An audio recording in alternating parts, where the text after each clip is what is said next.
Bienvenidos a su sesión número 6 de la materia de Derecho Laboral, de la licenciatura en Administración y Comercialización. El día de hoy vamos a ver la parte del salario y la protección del mismo. Para eso nosotros hemos tenido este temario, ¿sí? Lo que son los 4 primeros puntos: el salario mínimo, las normas protectoras del salario y el aguinaldo. En esta sesión vamos a partirlas. Vamos a tocar nada más los 2 primeros temas. Sí, vamos a ver prácticamente la parte de sueldos y salarios. ¿Pero qué es el salario?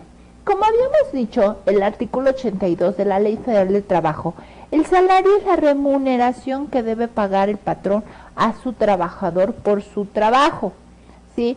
El salario puede fijarse por unidades de tiempo, por unidad de obra, por comisión, a precio alzado, de cualquier otra manera. Y ahorita vamos a ver un poquito más de ello, ¿sí? Cuando el salario se fije por unidad de obra, además de especificarse la naturaleza de esta, se hará constar la cantidad y la calidad del material, el estado de las herramientas, los útiles que el patrón en su caso proporcione para ejecutar la obra y el tiempo por el que los pondrá a disposición del trabajador, sin que pueda exigir cantidad alguna por concepto de desgaste natural que sufran las herramientas como consecuencia del trabajo. Tenemos la importancia de los sueldos y salarios. Esta importancia de los sueldos y salarios pues es prácticamente la base de una relación laboral, y creo que muchas veces pues nosotros no vamos a ir a trabajar si no nos pagan, ¿no? Por lo menos el traslado, ¿no? O sea, debe de haber una retribución. Esa retribución pues debe de ser tanto pues por parte del trabajador, que reciba pues su sueldo de lo que está laborando. La empresa debe de pagarle al trabajador, debe de también ser una parte que sea remunerativa para que pueda desarrollarse dentro de la sociedad.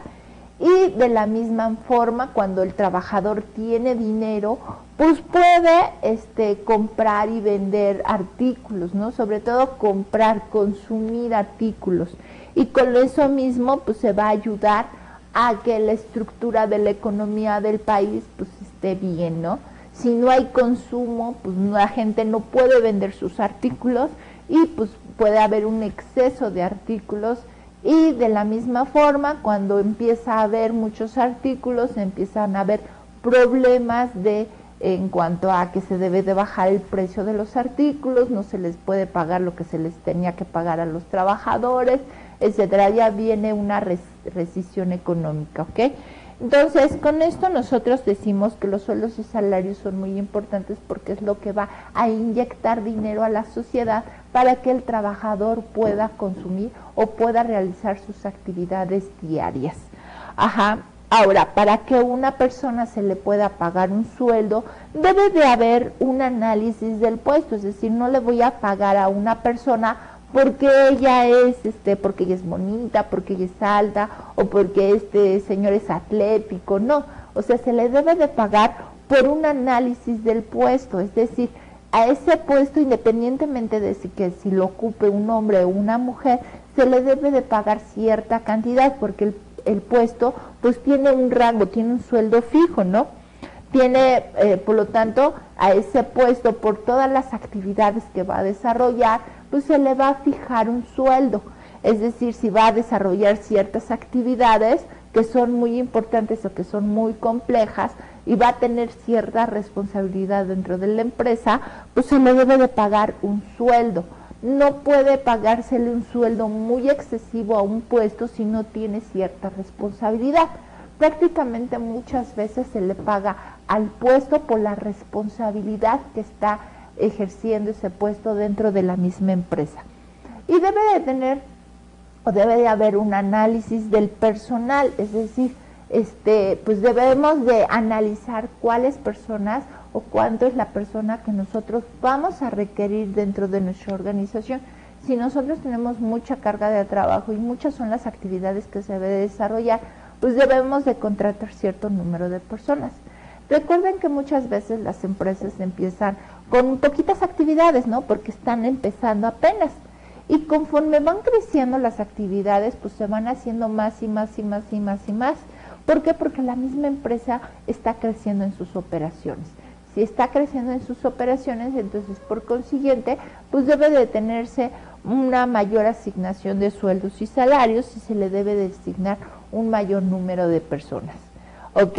Ahora, el salario, de acuerdo a la Ley Federal del Trabajo, está integrado por su cuota diaria, es decir, por lo que les tengo que pagar al trabajador, ¿sí? Por la parte de las gratificaciones, es decir, por sus cosas extras, por sus percepciones, todas las percepciones que está ganando el trabajador, por una habitación, por las primas, por las comisiones, por las prestaciones en especie. Es decir, si nosotros le damos una despensa mensual al trabajador, esa despensa ya se está formando como parte del salario del trabajador. O cualquier otra cantidad en prestaciones que se le da al trabajador por lo que realiza.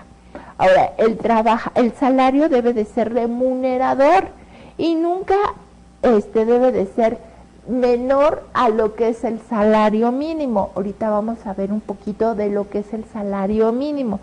Y fijar el importe del salario se le deberá de considerar la cantidad y la calidad del trabajo que debe desarrollar. El salario por unidad de obra, la retribución que se pague será tal que para un trabajo normal la jornada debe de ser de 8 horas y esas 8 horas deben de equivaler por lo menos al salario mínimo. Y ahorita vamos a hablar un poquito de la parte del salario mínimo, ¿ok? Ahora, a trabajo igual, desempeño en puesto, jornada y condiciones de eficiencia también iguales debe de corresponder un salario igual. Los plazos para el pago del salario nunca deberán o podrán ser mayores de una semana para las personas que desempeñan un trabajo material y de 15 días para los demás trabajadores.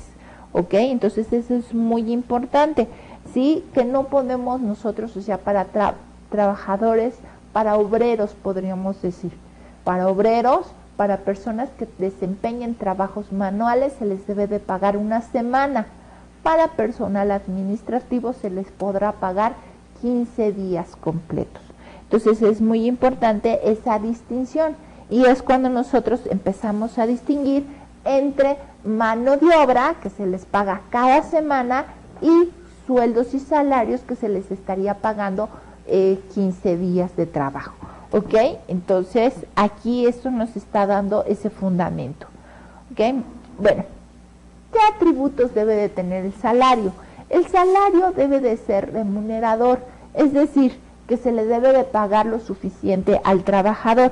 Debe de ser por lo menos el salario mínimo, y vamos a ver un poquito más del salario mínimo un poquito más al rato, ¿sí? Pero les anticipo que el salario mínimo es un salario que fija el gobierno, que fija la comisión, para decirnos que con ese salario una persona puede sobrevivir. Entonces por eso se les dice salario mínimo. Ese salario es lo mínimo que debe de ganar el trabajador por lo que está desarrollando. Debe de ser suficiente para que con eso pues pueda cubrir sus necesidades. Debe de cubrirse periódicamente, ya lo vimos, debe de ser cada 7 o cada 15 días, según sea el caso. Debe de pagarse en moneda legal, o sea, en pesos. No se vale que nosotros paguemos en dólares, a no ser que nuestro trabajador esté en Estados Unidos. Quizás nosotros en ese momento sí le podamos pagar en dólares, pero aquí nos está diciendo que debe de ser de moneda de curso legal. Y debe de ser, si nosotros le pagamos un salario en especie, ese salario en especie debe de ser adicional a su pago en efectivo. O sea, siempre se le debe de pagar en efectivo, no en especie el 100%. Nada más se le debe de pagar una parte en especie. Ahora, vamos a ver lo que vendría siendo algunos tipos de salario. El salario, por ejemplo, por unidad de tiempo, es decir, tú me trabajas, por cada hora que me trabajas te doy 10 pesos. Entonces ese es por jornada de tiempo, por unidad de tiempo, es decir, por cada hora que trabajes te voy a pagar tanto. Por unidad de obra de estajo, es decir, yo le puedo pagar por una persona que me haga borradores. por cada borrador que me hagas, te voy a pagar tanto. Por comisión, si una persona me hace una venta, yo le puedo pagar el 5% sobre la venta. Se le puede pagar a precio alzado. ¿Qué es eso de precio alzado? Eso de precio alzado es por la construcción de algo. Y yo le puedo poner, por ejemplo, a precio alzado. Es decir, si tú me haces un edificio, yo te voy a pagar porque me hagas este edificio. Entonces, por ese precio o por ese edificio, yo te voy a pagar de sueldos y salarios tanto durante lo que dura la obra. Ajá. Ese sueldo y salario se le llama precio alzado. ¿Por qué? Porque puede durar la obra, por ejemplo, 3 años. Y esa obra le voy a pagar siempre a ese trabajador tanto dinero. Y ya lo tengo como precio alzado. ¿Por qué? Porque ese trabajo va a incluir lo que yo le estoy pagando a mis trabajadores y aparte me va a tener que incluir lo que vendría siendo lo que es las herramientas o la capacitación de los obreros, de los albañiles en su momento, de que a lo mejor tuvieron que capacitar a cierta persona, tuvieron que tener un arquitecto para desarrollar la obra, tuvieron que contratar, no sé, algunos especialistas para ver la parte del suelo, etcétera. Entonces yo te voy a pagar por toda mi obra tanto de sueldos y salarios, que va a incluir los albañiles, lo que van a hacer los maestros de obra, los encargados de la obra, lo que va a hacer los arquitectos, los ingenieros, etcétera. Yo te voy a pagar de sueldos y salarios tanto por la construcción de este edificio. También se le puede pagar a otra persona por efectivo y en especie. Es decir, yo le puedo pagar a una persona, te voy a pagar 100 pesos diarios más el 25% de vales de comida, por ejemplo, o vales de gasolina, o vales de despensa. ¿Okay? Yo le puedo pagar en efectivo y en especie por vales. Puede ser también la parte de salario integral, que es lo que nosotros vimos la sesión anterior. Y puede ser lo que es un salario extraordinario. Ya vimos nosotros en la clase anterior que el salario extraordinario es su salario fijo más las horas extras que puede estar ganando un trabajador. Ahora, vamos a avanzar un poquito. Posteriormente vamos a hacer unos ejercicios para lo que es el salario integral, para que nosotros podamos ver un poquito de esa parte del salario integral y podamos ver unos cuantos ejercicios de salario extraordinario. Pero vamos a avanzar un poquito más con la parte del salario mínimo. Ya les había anticipado que es un salario mínimo, pero ya el artículo 90 de la misma Ley Federal de Trabajo nos define que el salario mínimo es la cantidad menor que debe de recibir en efectivo el trabajador por los servicios prestados en una jornada de trabajo. Y ahí tenemos precisamente lo que nos dice: el salario mínimo debe ser suficiente para satisfacer las necesidades normales de un jefe de familia en el orden material, social y cultural, para promover la educación obligatoria de sus hijos. Se considera de utilidad social el establecimiento de instituciones y medidas que protejan la capacidad adquisitiva del salario y faciliten el acceso de los trabajadores a la obtención de satisfactores. Entonces, fíjense bien, ahí tenemos un salario. Ese salario nosotros lo sacamos por área geográfica. Bueno, ya no lo cambio más. En esta gráfica podemos ver lo que es la área A, el área B y el área C. Fíjense cómo está el salario diario. Tengo de 2 años consecutivos, para un año y para el año subsecuente. Fíjense, un año anterior el salario mínimo para la zona A estaba en 57.46 y el año siguiente estaba en 62.33. Para el área B nosotros tenemos para un año la 55.84 y para el siguiente año 60.57. Para el área C, que es una área menor, nosotros tenemos lo que es 54.47 y tenemos lo que es 59.08. Entonces, fíjense, realmente yo les puedo anticipar que pues el salario con 50 y tantos, 60 y tantos pesos, pues ¿quién puede vivir, no? Y con esos 60 pesos diarios, imagínense, 60 pesos diarios por 30 días, estamos hablando de 1,800 pesos. ¿Quién puede vivir con 1,800 pesos, no? Pero bueno, ese es el salario mínimo, ¿sí? Y yo les estoy hablando de 1,800 y tantos pesos para el área A. Para el área B es un poquito menor y para el área C va a ser un poquito más, todavía más abajo. Esos vendrían siendo los salarios mínimos por áreas, ¿ok? Y fíjense, les traigo esta tabla para que ustedes puedan observar esos salarios mínimos y el incremento que ha habido durante unos años y otros. Podemos observar que el salario mínimo, a excepción de los años de 1998, que se estaba viviendo una inflación terrible, yo les puedo comentar que para los años de 1998 teníamos una inflación del 200%, del ciento y tantos por ciento.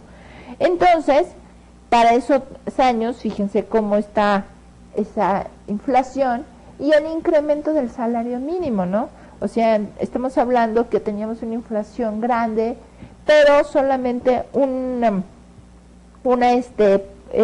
incremento en los salarios mínimos muy pequeño. De hecho, en los últimos años ha habido, como nosotros somos ya de primer mundo y tenemos una economía muy bien y ya tenemos un país que no produce inflación, entonces nosotros tenemos unas inflaciones de un dígito. Entonces, por consiguiente, el incremento en el salario mínimo, fíjense cómo ha sido, del 5%, del 4%, este año fue del 6%, entonces ha habido incrementos muy por abajo del 10%, porque ya tenemos una inflación menor y por consiguiente, como nuestro país ya tiene una inflación muy disminuida, entonces por lo mismo este incremento en el salario mínimo va a ser mucho menor. ¿Ok? Entonces, para el salario mínimo tenemos dos categorías, lo que es el salario mínimo general por áreas y el salario mínimo profesional. Los salarios mínimos, de acuerdo al artículo 91 de la Ley Federal del Trabajo, podrán ser generales para una o por varias áreas geográficas de aplicación que pueden extenderse a una o más entidades federativas o profesionales, para una rama determinada de la actividad económica o para profesionales, profesiones, oficios o trabajos especiales dentro de una o varias áreas geográficas. Entonces tenemos, por ejemplo, aquí tenemos lo que son las zonas, las áreas geográficas, la A, la B y la C, que les había comentado. Los salarios mínimos generales regirán para todos los trabajadores del área o áreas geográficas de aplicación que se determinen independientemente de las ramas de la actividad económica, profesional, oficios o trabajos especiales. Y ahí tenemos que para la zona de la área A, en general está catalogado lo que es el Distrito Federal, Baja California, Chihuahua, Sonora y Tamaulipas. Para la zona B, tenemos lo que es Jalisco, Nuevo León, Sonora y Tamaulipas en otra región. Tamaulipas lo podemos tener dividido en diferentes zonas. Y para la zona C tenemos lo que es Aguascalientes, Campeche, Colima, Chiapas y Hidalgo. Y tenemos, aquí les traigo una gráfica de salarios mínimos profesionales. Fíjense cómo esos mínimos profesionales también están divididos por áreas geográficas. Sí, ahí tenemos para el área A, B y C. El general, que ya les había comentado, 62.33 para el área A, 60.57 para el área B y 59.08 para el área C. Tenemos lo que es albañilería, boticas, bulldozers, cajero, cajista, cantinero, carpintero, cocinero, etcétera, y la lista es muy larga, ¿no? Entonces, pero fíjense cómo no está muy por arriba del salario mínimo general. Tenemos que el salario mínimo, ahí lo tenemos establecido, de 90 pesos a lo mucho, 79, 100 pesos, 81, 80, etcétera, ¿no? Que son los salarios que ni siquiera son de 100 pesos, o sea, estábamos haciendo nosotros ahorita un ejemplo con un salario de 100 pesos y con ese salario nos estaba dando a pagar 3,000 pesos. Ajá, entonces con 3,000 pesos, ¿qué podemos hacer, no? Y pues si estamos hablando de abajo de 3,000 pesos, pues ¿qué más podemos hacer? ¿Ok? Entonces dice, el artículo 93 de la misma Ley Federal del Trabajo nos dice que los salarios mínimos profesionales regirán para todos los trabajadores de la rama actividad económica, profesional, oficios o trabajos especiales que se determinen dentro de una o varias áreas geográficas de aplicación. Los salarios mínimos se fijarán por una comisión nacional integrada por representantes de los trabajadores, patrones y gobierno, la cual se podría auxiliar de las comisiones especiales de carácter consultivo que consideren indispensable para el mejor desempeño de sus funciones. Y aquí tenemos que la Comisión Nacional determinará la división de la República en áreas geográficas. Y ahí tenemos lo que les comentaba, por ejemplo, en el estado de Baja California, ahí tenemos que todos los municipios del estado están considerados como zona A. De Baja California Sur, todos los municipios del estado. Los municipios del estado de Chihuahua, por ejemplo, solamente serán zona A, Guadalupe, Juárez, Praxedi, Guerrero. Para el Distrito Federal tendríamos todos lo que sería la parte del Distrito Federal. Para Guerrero tenemos catalogados como zona A el municipio del estado de Guerrero, Acapulco de Juárez, etcétera. Tenemos para el área B, por ejemplo, y solamente tenemos catalogados, por ejemplo, del estado de Jalisco, lo que sería Guadalajara, El Salto, Tlajomulco de Zúñiga, Tlaquepaque, Tonalá y Zapopan. Tenemos catalogados para lo que es la área B, para Nuevo León, lo que es Apodaca, San Pedro Garza, General Escobedo, Guadalupe, Monterrey, San Nicolás de los Garza y Santa Catarina. Y para lo que es el estado de Sonora tenemos Altamar, Atli, Bacún, Benito Juárez, Imunis, Magdalena, Navojoa, Opodepec, etcétera. Y tenemos otros, les traigo otros para lo que es la zona C. Ahí tenemos, fíjense, todos los municipios de los estados de Aguascalientes, Campeche, Coahuila, Colima, Chiapas, Durango, Guanajuato, Hidalgo, Michoacán, Morelos, Nayarit, Oaxaca, Puebla, Querétaro, Quintana Roo, San Luis Potosí, Sinaloa, Tabasco, Tlaxcala, Yucatán y Zacatecas, más todos los municipios de los estados de Chihuahua, Guerrero, Jalisco, México, Nuevo León, Sonora, Tamaulipas, Veracruz, etcétera, no comprendidos en la zona A y B. Entonces, fíjense cómo están ya divididos por zonas, lo que vendría siendo todas las entidades o zonas, ¿no? Porque muchas veces dentro de las mismas entidades, dentro del mismo estado, puede haber zonas A, zonas B o zonas C, ¿ok? Podemos tener un estado con las 3 áreas geográficas, con los 3 salarios mínimos, ¿no? Ok. Los salarios mínimos no podrán ser objetos de compensación, descuento, reducción, salvo en los siguientes casos, ¿no? O sea, no podemos todavía reducirle al salario mínimo, excepto en los siguientes casos, cuando haya pensiones alimenticias de esposas, hijos, ascendientes y nietos, rentas por casa habitación, que no debe de sobrepasar el 10% del salario, la parte del Infonavit, cuántos trabajadores hay que pueden adquirir su casa habitación por medio del Infonavit, entonces se les podrá descontar parte de su sueldo, para pagar el crédito Infonavit. En algunos casos, cuando adquieran una casa que sea administrada por el Infonavit, se les podrá descontar el 1% sobre su salario por la cuestión de mantenimiento del Infonavit.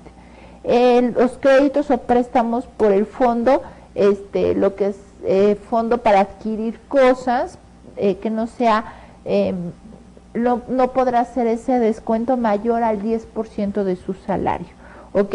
Entonces con eso ustedes podrán ver los salarios y los descuentos que podrán ser objeto de lo que vendría siendo el salario.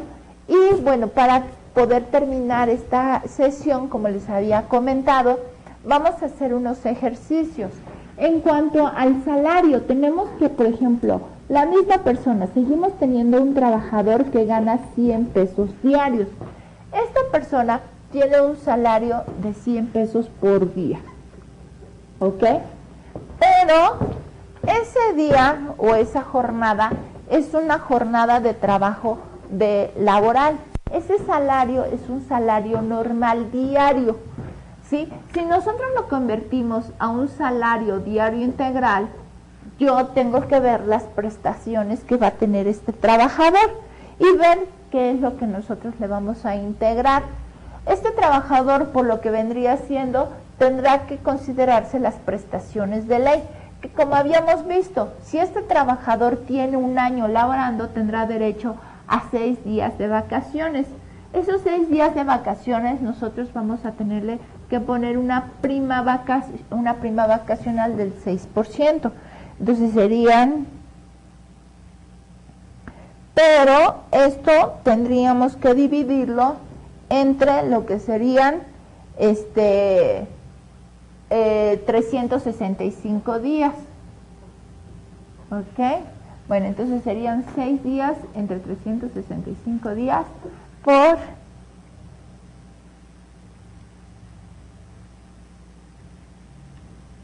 el 25%. ¿Ok? Y después podemos sacarlo nosotros 100 días por 100 pesos por 6 días, entre 365 días por .25. Y ahí le estoy pagando lo que serían .40. Y a este trabajador le estaría pagando 15 días de aguinaldo. Igual lo tendría que dividir entre 365 y serían 100 por 15 días de aguinaldo entre 365 serían 4.1. ¿Ok? Entonces,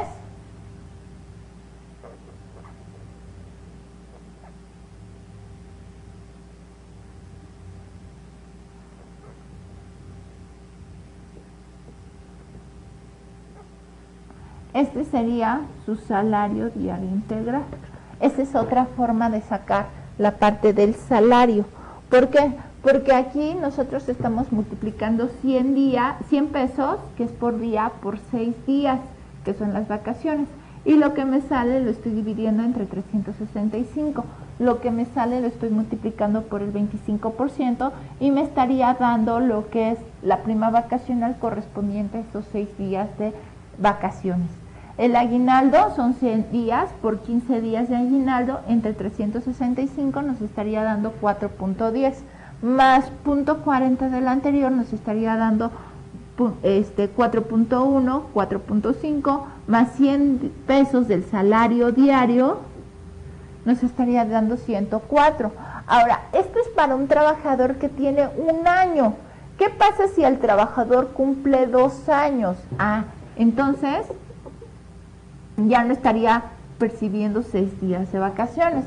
A lo mejor estaría percibiendo 15 días de aguinaldo, pero ya no son 6 días, entonces serían 100 pesos por 8 días de vacaciones que tendría derecho a disfrutar en su segundo año de trabajo entre 365 días por .25.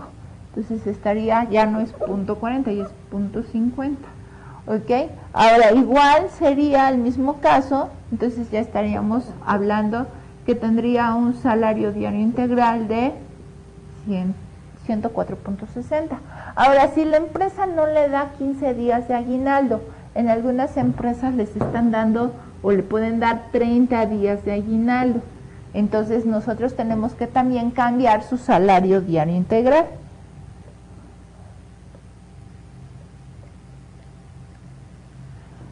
8.2.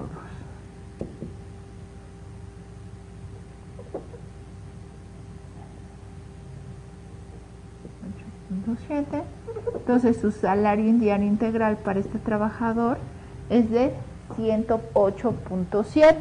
Ahora, ¿qué pasaría si el trabajador no tiene 2 años laborando, sino que va para 3 años laborando con nosotros.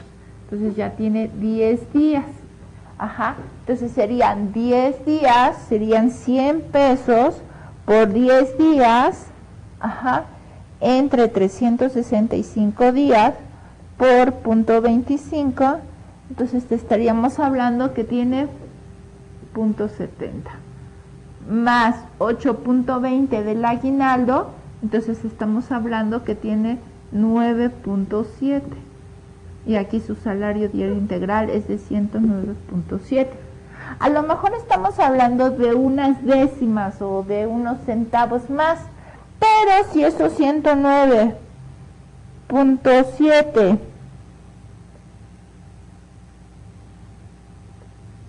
los multiplico por 30 días, entonces estamos hablando que de 3,000 pesos de un salario diario normal, ya estamos hablando de 3,291. Ajá, entonces ya estamos hablando de 200 o 300 pesos más. Este salario diario integral es ocupado para la parte del seguro social. El seguro social nos juega no sobre los 3,000 pesos, sino sobre los 3,291, sobre el salario diario integral. Ahora, es muy importante que nosotros cuando hagamos la parte de las indemnizaciones, consideremos sobre qué salario lo vamos a hacer. ¿Por qué? Porque si estamos hablando que le vamos a dar al trabajador 20 días por año, 20 días por año, y si nosotros tenemos que son 10 días, estamos hablando que tiene 6, 8, 10 días, entonces tiene 3 años, ¿sí? Estamos hablando que tiene 3 años por 20 días de indemnización, 3 por 2 son 6, son 60 días, entonces serían, fíjense, 109.70 por 60 días que tiene de indemnización,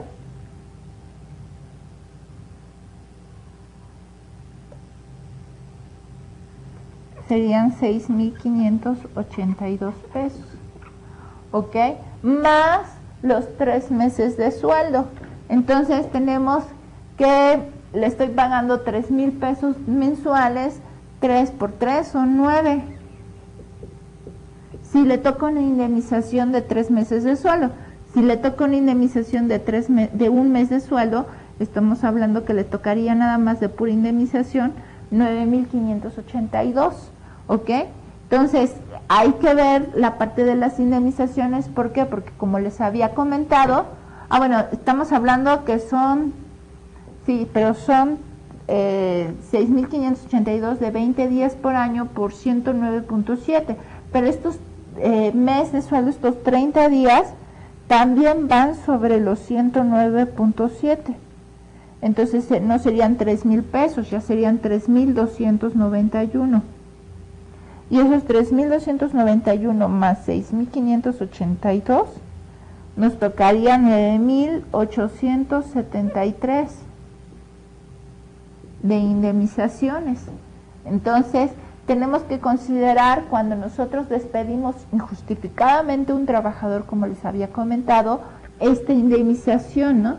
Que de hecho cuando nosotros terminemos la unidad vamos a ver ya ahora sí con las partes proporcionales de aguinaldo, de prima vacacional y todo esto, la parte de las indemnizaciones para ver cuánto le estaríamos pagando a un trabajador, ¿sí? Para ver si se va ese trabajador, cuánto le tendríamos que pagar, porque no es lo mismo que se vaya, que se despida, o sea, que sea un despido justificado, que terminemos la relación de trabajo por mutuo consentimiento y le estaremos pagando su sueldo de 3,000 pesos, más partes proporcionales, o sea, si se va el trabajador y tiene derecho a 10 días, pero nada más laboró, de los 365 días, laboró 6 meses, no laboró el año completo, entonces tiene derecho a 10 días de vacaciones. Entonces, por 6 meses, pues tendría derecho a la mitad, ¿no? A 5 días de vacaciones. Entonces, serían 100 pesos por los 5 días de vacaciones, 500 pesos, más la prima vacacional de 500 por punto 25, serían 100 pesos por 60. 100 pesos por 5 son 500. Por la prima vacacional serían 125 pesos. Ajá. Más la parte de aguinaldo. El aguinaldo en este caso le estamos pagando 30 días por el año de trabajo. Pero en este caso nada más trabajó 6 meses de ese año. Entonces, si está trabajando la mitad, tendría derecho no a 30 días, sino tendría derecho a 15 días de aguinaldo, que sería la mitad. Entonces serían de 15 días, serían 1,500. Fíjense, le estamos pagando 3,000 pesos del sueldo. 3,000 más 500 más 125 más 1,500, le estaríamos pagando 5,125. Si la persona se va y renuncia, solamente le estaríamos pagando 5,125. 3,000 pesos de sus sueldos y salarios, 500 pesos de vacaciones, 125 de prima antigüedad y un aguinaldo de 1,500. Pero si la persona yo la voy a despedir y sería un despido injustificado y le tocarían un mes de sueldo, entonces bajita la mano, aparte de sus partes proporcionales de su finiquito de 5,125, le tendría que pagar 9,873 pesos de puras indemnizaciones. Ojo, las indemnizaciones son las que van sobre salario diario integral. Las partes proporcionales y el sueldo, ahora sí que las partes proporcionales, lo que es las prestaciones de ley, van sobre sueldo normal, no sobre salario diario integral. La parte de las indemnizaciones son las que nos dice la ley que deben de calcularse sobre el sueldo total, ¿sí? Incluyendo todo, que serían esto, los 109.7. Lo que es las vacaciones, prima vacacional y aguinaldo van sobre sueldo normal, sobre sueldo diario. Entonces, no es lo mismo pagar 5,125 a una persona que se va y que solamente se le pagan partes proporcionales a una persona que se le está pagando, aparte de esto, sus indemnizaciones de 9,873. Entonces ya nos está saliendo en algo, ¿no? Despedir injustificadamente. Y aparte, si esta persona no está conforme y se va a quejar a la Junta de Conciliación y Arbitraje, se le tendrían que pagar, si esta, por ejemplo, en este momento le estamos despidiendo y supongamos que es 10 de mayo. Si esta persona va y se queja a la Junta de Conciliación y Arbitraje y la Junta nos dicta de que tenemos que pagar sueldos vencidos y está en el mes de diciembre, vamos a tener que pagar los sueldos desde el 10 de mayo hasta, por ejemplo, 12 de diciembre. Entonces, toda la parte de sueldos y salarios caídos, todos los sueldos y salarios que no se le pagaron desde el 10 de mayo hasta el 12 de diciembre, más aparte lo que no le hayamos pagado de alguna parte proporcional o de las indemnizaciones. Muchas veces prefieren no cobrar nada de esto e irse a quejar a la Junta de Conciliación y Arbitraje, y pues en el 12 de diciembre le vamos a tener que pagar sueldos y salarios caídos desde el 10 de mayo hasta el 12 de diciembre, toda la parte de su finiquito, más las indemnizaciones correspondientes. Entonces, como ustedes pueden observar, es mucho la carga de trabajo y sobre todo consideren que la Ley Federal de Trabajo siempre va a estar a favor del trabajador. Entonces, si el patrón no puede demostrar que hay una rescisión de trabajo justificada, o sea, que hay una causa justificada por las cuales nosotros le rescindimos la jornada, el contrato de trabajo o le rescindimos la relación de trabajo, Entonces, el patrón va a tener que pagar muchísimo al trabajador por partes proporcionales, por indemnización y por sueldos caídos, ¿no? De todo, desde el día en que lo despedimos hasta el día en que se está quejando y que estamos conciliando en la Junta de Conciliación y Arbitraje. De hecho, muchas veces yo estoy diciendo hasta el 12 de diciembre, ¿no? Pero si lo despedimos en mayo, tardan a lo mucho 3 meses, ¿no? O sea, estamos hablando que sería en agosto cuando nos estaríamos sentando a hablar, y a lo mejor en agosto estaríamos arreglando esto, o sea, no se va tan largo hasta diciembre, muchas veces en agosto, pero si no está de acuerdo el trabajador, se vuelve a apelar, se vuelve a hacer otra junta, etcétera, se puede ir alargando el proceso, pero la primera instancia que nos mandan a llamar al patrón y al trabajador, por lo general son 3 meses después de que se rescindió la relación laboral. Entonces, con eso nosotros podemos pues ver y analizar qué nos conviene más, ¿no? Que el trabajador en un momento dado, si no se ha acoplado, renuncie, o que nosotros ya de plano es insostenible la relación de trabajo y mejor nosotros rescindamos esa relación laboral.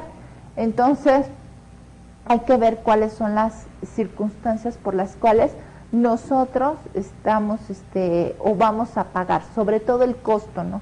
¿Cuánto nos costaría que el trabajador se fuera y cuánto nos costaría nosotros indemnizar a ese trabajador? ¿Cuánto nos está costando, digamos, financieramente, ¿no? Esa relación de trabajo.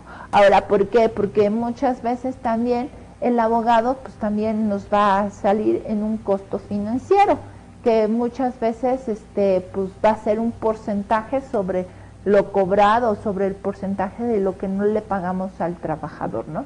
Entonces, hay que tener mucho cuidado en ese aspecto. Bueno, con eso nosotros vimos la primera parte de la unidad número 4, que es el salario, la protección del mismo, la parte del salario, y en la próxima sesión nosotros veremos la parte de la protección del salario, ¿ok? Con eso vimos la parte de los salarios mínimos, el salario normal, y pues no me queda más que agradecerles su atención por esta sesión y nos vemos en la próxima. Muchas gracias.